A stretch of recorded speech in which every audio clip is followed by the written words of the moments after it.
Eletrônica analógica, aula 1, semicondutores. Circuitos elétricos são constituídos de componentes passivos e fontes de alimentação.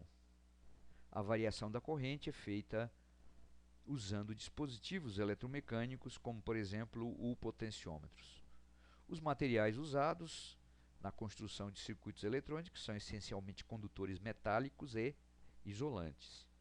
Um circuito eletrônico, além dos condutores metálicos e isolantes, temos componentes construídos com um material chamado de semicondutor. E o principal diferencial entre um circuito elétrico e um circuito eletrônico são esses dispositivos, chamados de ativos, que são construídos com esse material chamado semicondutor, que permitem que uma corrente seja variada não utilizando-se um potenciômetro, mas utilizando-se, por exemplo, um componente ativo, que na sua entrada uma pequena corrente é variada, permitindo que obtenhamos uma corrente 500 vezes maior, ou essa corrente é obtida variando-se uma pequena tensão. Desta forma, então, a eletrônica, que é fundamentada em um material chamado de semicondutor, e é claro, condutores metálicos e isolantes, né, tem esse diferencial. Os semicondutores, os principais semicondutores são o silício e o germânio, mas hoje em dia se usam outros tipos de semicondutores. Pesquise na internet que materiais são esses. As principais características de um semicondutor são a resistividade ou a condutividade. Ela é alterada quando é fornecida algum tipo de radiação ao semicondutor. Por exemplo, calor. Existem dois tipos de portadores de carga em um semicondutor, como veremos a seguir. Em um metal só existe um tipo de portador de carga, que são os elétrons livres. E a resistividade, ou a condutividade, é intermediária entre condutores isolantes. Então aqui nós temos uma escala de condutividade, onde numa ponta a condutividade praticamente zero são os isolantes, e na outra ponta, com a condutividade muito alta, os metais. E intermediariamente temos aqui os semicondutores. Então eles têm condutividade intermediária entre metais e isolantes. Vamos começar o nosso estudo com o semicondutor intrínseco, que é o semicondutor em estado puro, isto é, só existem átomos do semicondutor. Por exemplo, só átomos de silício. Aqui nós temos a estrutura simplificada de um átomo de silício. Ele tem 14 prótons no seu núcleo e 14 elétrons girando ao redor deste núcleo. Importante é que na última camada, chamada de camada de valência, existem 4 elétrons. São os 4 elétrons de valência. Então, de uma forma geral, nós vamos a partir de agora representar um átomo de semicondutor, seja silício, seja germânio, que tem uma estrutura parecida, com o núcleo e os 4 elétrons da última camada. Em primeiro lugar, todo semicondutor é um cristal, isto é, o arranjo é geométrico dos átomos. Os átomos, de qualquer posição que olharmos, vamos ver sempre o mesmo arranjo. Chamamos de ligação covalente a uma ligação onde cada átomo compartilha elétrons entre si da última camada. Então aqui nós temos em 2D, porque na realidade isso aqui é em 3D, uma representação simplificada da estrutura do silício. Como podemos ver, o silício, cada átomo de silício se liga a 4 átomos de silício vizinhos. Cada átomo tem 4 elétrons na última camada. E o átomo vizinho vai compartilhar um elétron. A ideia é ter 8 elétrons na última camada. Segundo a química, isso dá estabilidade para o átomo. Então, este aqui empresta 1 e este aqui empresta 1. Este aqui empresta 1 e este empresta 1. Este empresta 1 e este empresta 1. Este empresta 1 e este empresta 1. E isso nós chamamos de ligação covalente. Como é visto aqui, não tem nenhum elétron livre, isto é, essa estrutura é representada a 0 graus Kelvin, a menor temperatura possível de ser obtida, menos 273 graus Celsius. Quer dizer, o material se comporta como um isolante, pois não tem nenhum portador de carga livre. Muito bem, vamos ver como que é feita a geração de portadores de carga elétrica. Se ao cristal de silício for fornecido energia, por exemplo, energia na forma de calor, se essa energia for suficiente, existe um mínimo de energia para o silício e para o germânio, e é dado em electronvolts, fica para você pesquisar na internet qual é o mínimo de energia necessário para fazer com que um elétron de valência se torne livre. Então, supondo que essa energia é suficiente, nós temos então aqui um elétron livre. E, ao mesmo tempo que é gerado esse elétron livre, a ausência desse elétron livre na ligação covalente vai se comportar como um portador de carga. E essa ausência é chamada de lacuna ou buraco. Essa estrutura é para uma temperatura maior que a temperatura de geração dos pares elétron-lacuna, que corresponde a uma certa quantidade de elétrons-volts. No caso do silício é um valor, no caso do germânio é outro. No caso do germânio é menor, é preciso fornecer menos energia ao cristal de germânio para que ele gere portadores de carga. Concentração intrínseca. Seja N o número de elétrons por unidade de volume, por centímetro cúbico, e P o número de lacunas por centímetro cúbico. É lógico que num material intrínseco, N é igual a P é igual a NI. Quer dizer, se você imaginar um cubo, né, de 1 centímetro de lado, dentro desse cubo tem N elétrons livres e P lacunas. Isso é chamado de concentração intrínseca. E essa concentração intrínseca depende da temperatura. Por exemplo, a temperatura ambiente para o germânio, Ni vale 2,5 vezes 10 elevado a 13 por centímetro cúbico. Quer dizer, em 1 centímetro cúbico de germânio puro, a 27 graus, existem 2,5 vezes 10 elevado a 13 elétrons livres, que é a mesma quantidade de lacunas. Já para o silício, na mesma temperatura, esse número é aproximadamente 1000 vezes menor. É 1,5 vezes 10 elevado a 10 por centímetro cúbico. Então veja você que os dois materiais têm comportamento diferente em relação à temperatura. O germânio é mais sensível à temperatura. Isso tem consequências. O mecanismo de condução das lacunas. Vamos imaginar que nós temos aqui uma estrutura de um material semicondutor, no caso silício, e que nós temos aqui uma lacuna, e nós temos aqui um elétron livre. E nós aplicamos uma tensão a esse cristal. O lado positivo da bateria é esse, e esse é o polo negativo. O que vai acontecer com esse elétron livre? O elétron livre, nós sabemos, vai se deslocar para o polo positivo da bateria. E essa lacuna?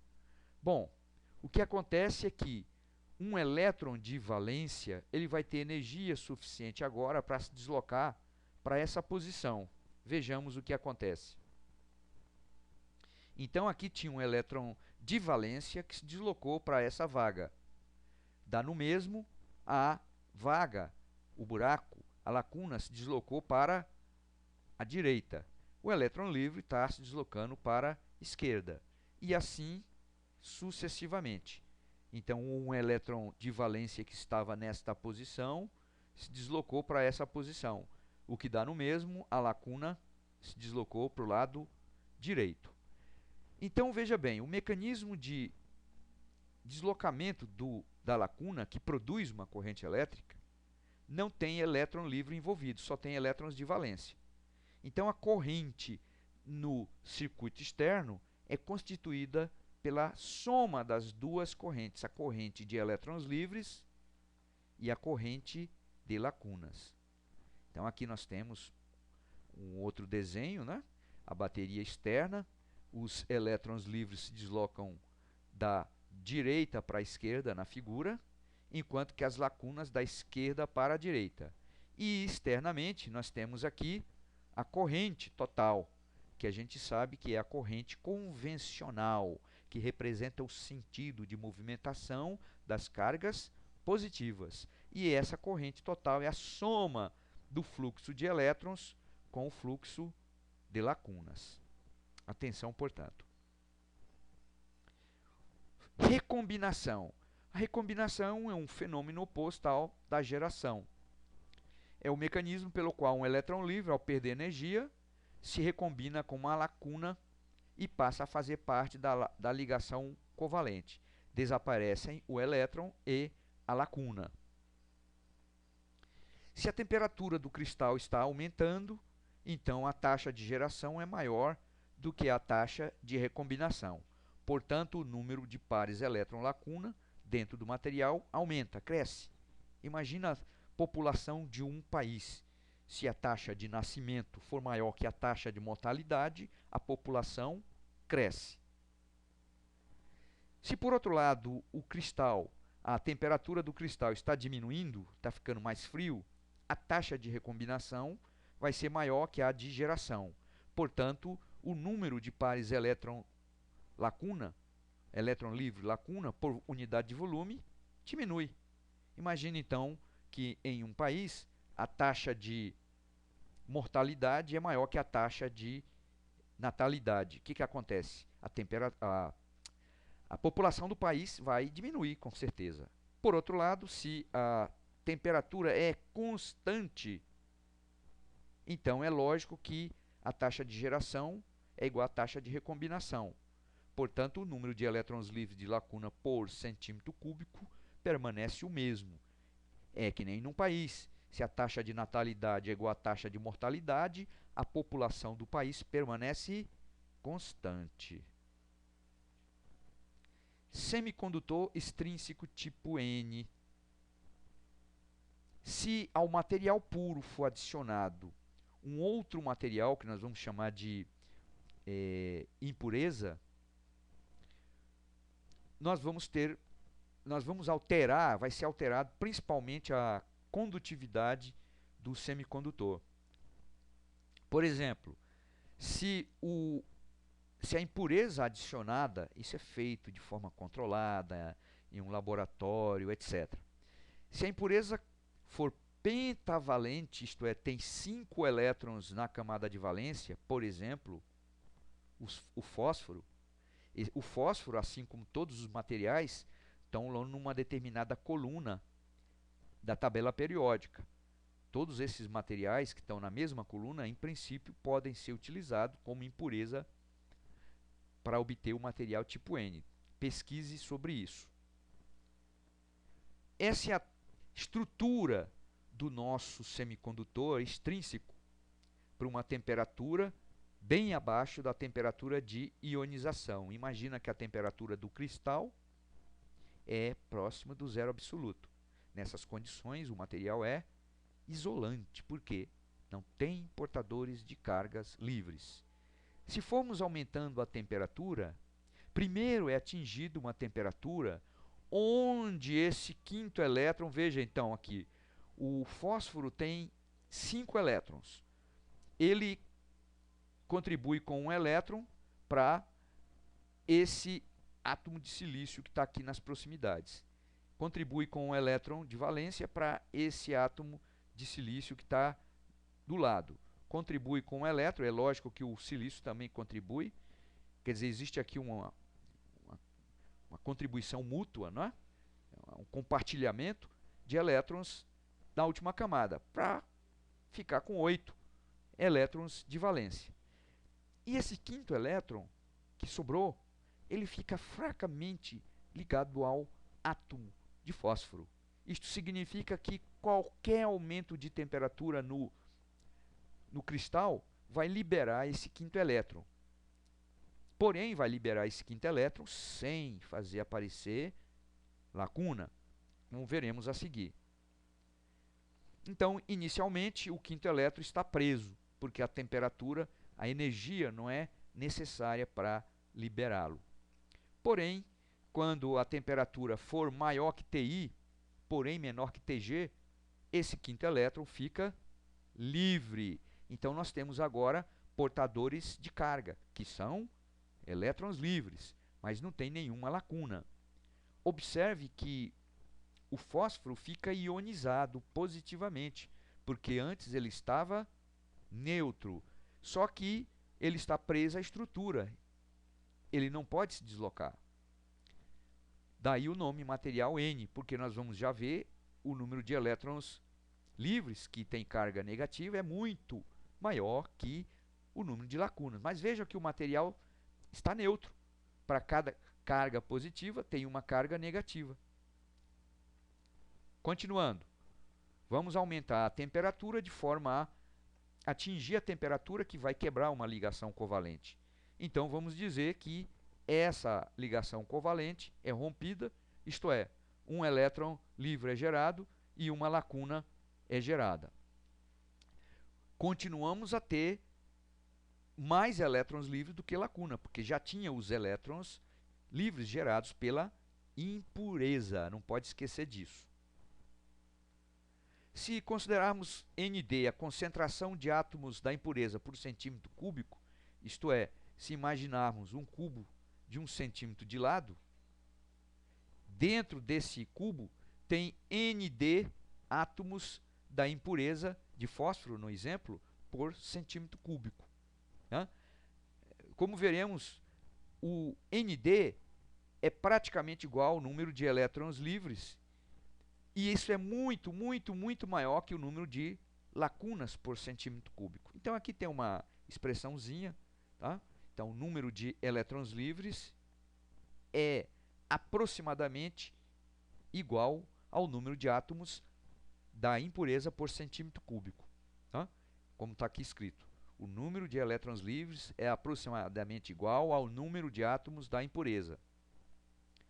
A concentração de lacunas é dada aproximadamente dessa forma. É a concentração intrínseca ao quadrado dividido por Nd. Conclusões para o material N.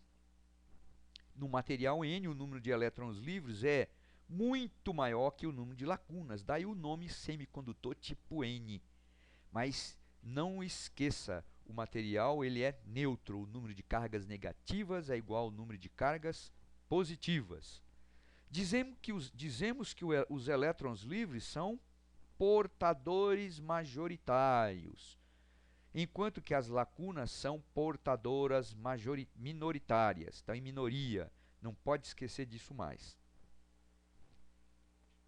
Vamos então ao semicondutor extrínseco tipo P. Novamente, o material puro é dopado com um tipo de material chamado impureza.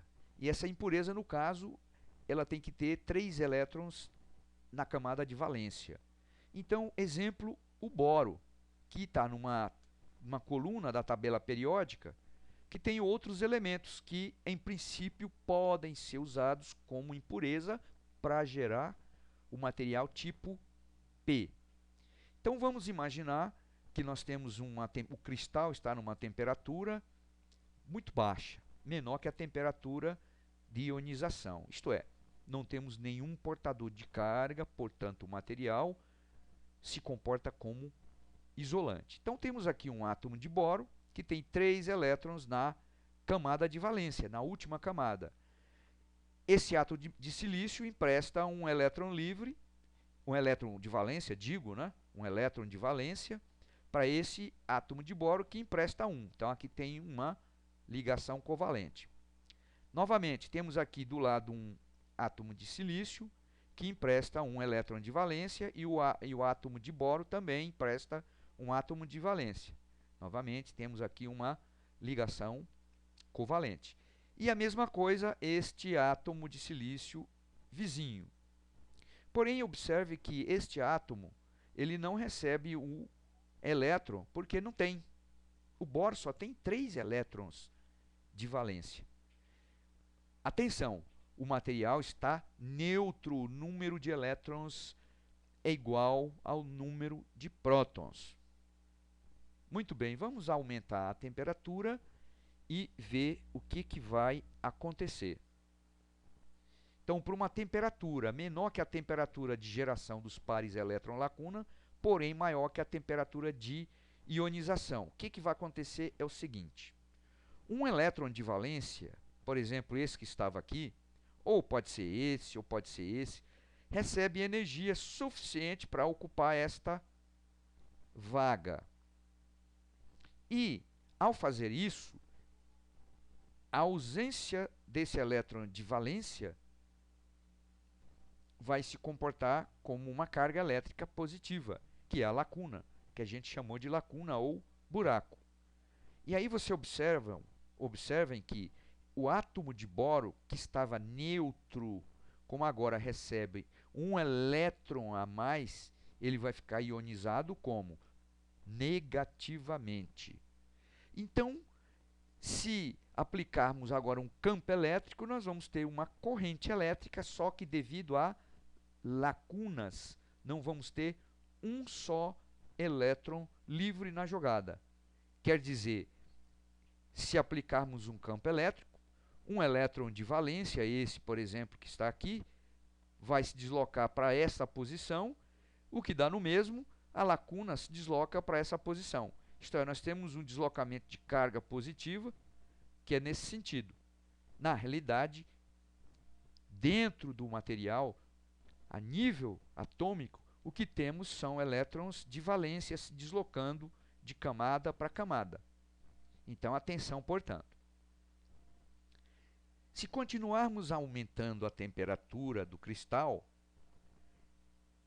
quando atingirmos uma temperatura chamada temperatura de geração dos pares elétron-lacuna, uma ligação covalente será rompida, será quebrada, gerando um elétron livre e mais lacuna.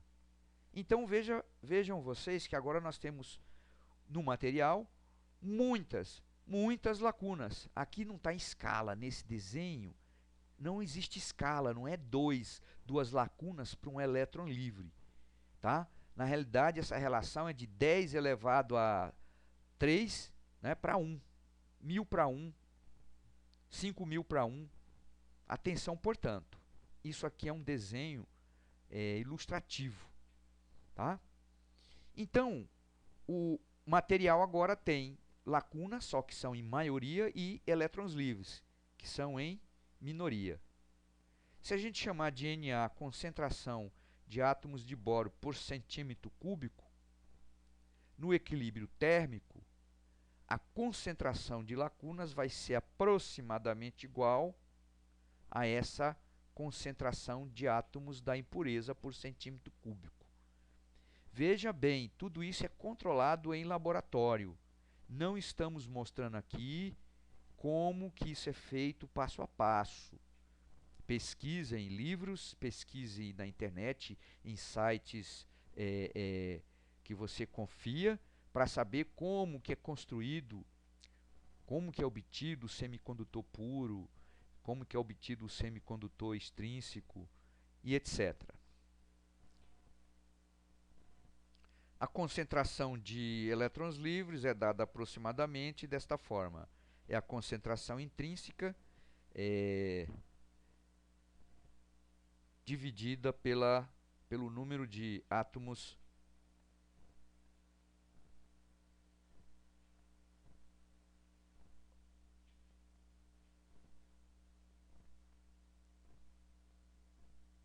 adiante.